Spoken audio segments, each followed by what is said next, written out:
Hey guys, I thought I'd do this video and talk about hiring for your recruitment business. Now, anyone who's not in recruitment and watching this will probably think, well, that's a bit weird. Aren't you recruiters experts in hiring? And the honest answer is yes, we are, but normally better for our clients than we are ourselves. And this isn't just something that I've had a problem with. This is something when I speak to any recruitment business owner, they've always struggled with this. Hiring for recruiters is always a bit of a struggle. And that's because a lot of people I find in recruitment tend to, for some reason, want to hire a load of mini like-for-likes for the founder. They want to, majority of businesses still are 360 recruitment businesses, where I think it's like nigh on impossible to get that hiring right because there's so many different facets that are required for that job. The other thing is recruitment consultants tend to be quite skills-based focused, and the best people that I've always hired have always been attitudinal hires. So let me sort of break it down for you. First of all, I just want to tell you I run a layered recruitment business. That means I have a client development function, a offshore delivery function, a marketing and new business development team, and an operations team. Now, first of all, that means hiring for me now is a lot easier than it was before because it's very much focused on a specific skill set. But before I sort of talk about that, what I want to just be clear to you also is when I've looked back at some of the best successes I've had in hiring, none of them have been CV based. For recruitment consultants or recruitment talent managers, or whatever you want to call them, the best hires I've always had have been those that have come from a sales background, those that have come hungry, those that are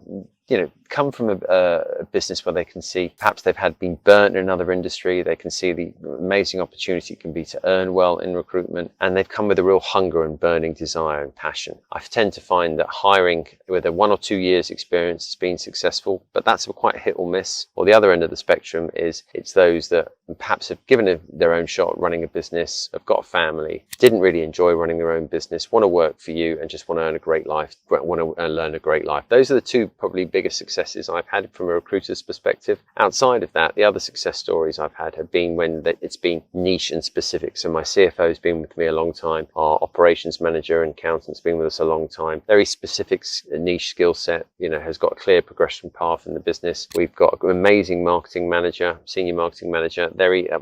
Hiring her was a game changer for the business. That was a skill set based hire, but also I took someone who had just the right level of experience and the right attitude. Hiring recruiters has always been the hardest part. Now, what I like to do now is the process that I like to go through is I meet them, and I tend to find that with meeting me, it's very much a chemistry-led interview. They then meet 3 different other people in the business, all who look at different aspects, look at sales techniques, look at account management skills, look at hunger, desire, passion, so mindset, go through, we're the one that goes through past experience. We've always made the mistake before of not taking references. I don't know why people in recruitment refuse not to take references. It's, they seem to think that speaking to competitors or telling them they're hiring competitors would put people off, or would give, for whatever reason, they wouldn't get a good reference from them, or they wouldn't get a truthful reference. That's nonsense. I mean, in Dubai, where I spend most of my time, I've seen people hire those that I've fired and then get promotions. People do not take references, so make sure you take references. And what we also do in our recruitment business is we set people a task. Now, a lot of people might have a strong opinion on that, but for us, I think it works very well. We set people a task to see how they think. If they don't work in recruitment, we ask them to part of the presentation to tell us what they think a recruiter needs to do, what makes a great recruiter. If they're not from the regions that we recruit in, we make them do a presentation of what recruiting in that region might be like. We set them send them a job description. We send them, dummy jobs to work on. We want to see how they're searching, how they think when it comes to searching. So we have quite a detailed structure. There's me, chemistry talk, 2-3 other people who have conversations about different aspects. Then we set a task, and then there's probably a conversation with me at the end. That seems to be the most thorough way of interviewing, but still, you don't always get it right. And I was having a good chat with a very successful entrepreneur I know, and he asked me how many people I had in the business. And we keep a pretty lean business. We're in around 20 to 25 people. It ebbs and flows depending on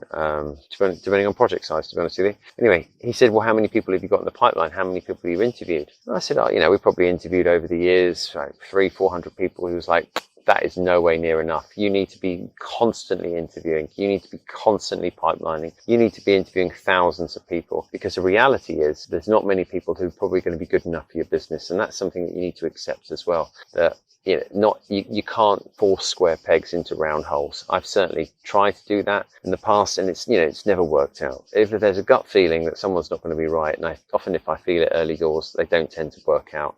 So we're a lot more ruthless now than we used to be about letting people go, about our probation periods of 6 months. I think 6 months is a great time to get to understand if someone's good enough. Normally we'll know after 2 or 3, and whenever we've been unsure at 2 or 3, those particular people don't tend to work out. I think you've just got to be very rigorous about this. I think headcount is the most expensive thing that you're going to have in your business. You've got to make sure, obviously, that your team have a great head start. You've got to make sure they have a clearly defined job description. They absolutely understand all the tools, systems, processes that you use. You've embedded them into the culture. They've got to know the clients well. They've got to understand who you are as a business and how you're motivated. Yes, you've got to give people as much opportunity as possible to succeed. Where people have failed in the past, where we've been guilty in the past, is in the early days. We just used to sling people on their desk and say, go feed for yourself. Well, unsurprisingly, most people failed in that particular aspect. So you've got to give them all the tools to succeed, but also you've got to also be quite ruthless in making a decision whether someone's going to be right for your recruitment business or not. And like 9 times out of 10 in recruitment, it's all about attitude. I've just found, very rarely has a skill as someone with a great CV been the right person for us, because in the end it's always been down to attitude. And if I was you, I'd always focus, run a layered business, run a client management business. So see how they work with clients, see if you can take a customer reference, talk about, get in the interview process, get them to talk about how they developed and nurtured relationships. Retention, I find, is absolutely key to have a multi-7-figure business. If it's delivery that you're hiring for, really make sure that they understand how to find people quick. Really make sure that you've nailed what tools, systems, processes people use. Make sure you 100% take references from the last 2 or 3 projects that they've worked on, because when we hire offshore, I tend to hire 2 or 3 at the same time. Sometimes maybe 1 or 2 might work out. Got to be really disciplined. Make sure they're on hub staff. Another thing you've got to do if you hire offshore, something you need to look out for is, are they working more than one job at the same time? I've caught a few people who have said they're just going to work for us, and actually they're applying at some very strange hours. They're quite slow when they shouldn't be slow. And what you find is they've taken 1 or 2 projects on at the same time. So be very quick in spotting that. You tend to find if your gut feel says that they're doing that, you probably tend to be right. So one of my points is you've got to always be pipelining in those parts of the business. For your marketing team, another way you can get people on board, spend time investing in getting a senior marketing lead. Then as you build out that marketing function, maybe get a really good team of freelancers that can plug into you. You can find them on Upwork, you can find them through your network, and then onboard them as you can see elements of your marketing collateral become more successful. Onboard them. If social's a real big part of your business, you can begin to onboard those people faster and faster.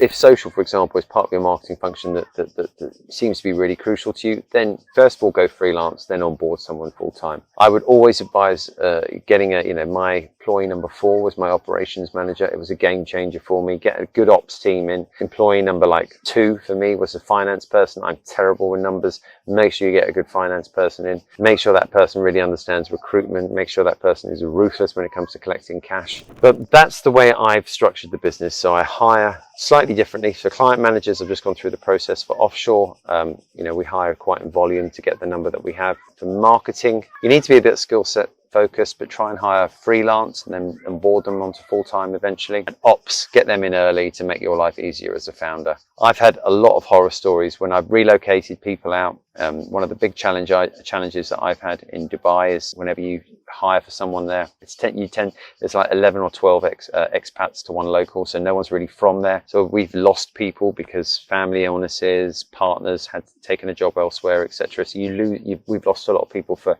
things we could do absolutely nothing about.